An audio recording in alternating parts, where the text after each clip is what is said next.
கருப்பு கவுனி அரிசி வச்சு எல்லாருக்குமே ரொம்ப பிடிச்ச ஒரு ஸ்நாக்ஸ் ரெசிபி தான் எப்படி பண்ணலாங்கிறது ஷேர் பண்ணியிருக்கிறேங்க.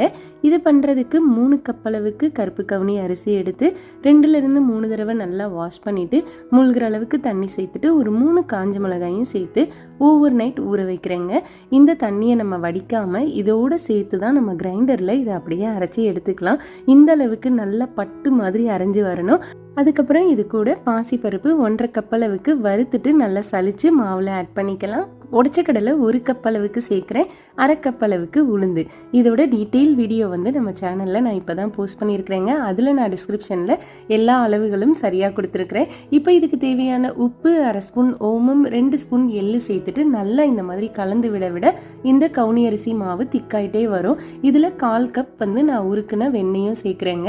சேர்த்துட்டு உங்களுக்கு எந்த அச்சில் பிழிஞ்சா பிடிக்குமோ அந்த அச்சில் கொஞ்சமாக இந்த மாவு ரெடி பண்ணிவிட்டு மீடியம் ஃப்ளேமில் எண்ணெய் ரெடி ஆனதும் பிழிஞ்சு எடுத்தோன்னா ரொம்பவே முறுமுறுன்னு கிறிஸ்பியான கவுனி அரிசியில் செஞ்ச முறுக்கு ரெடி.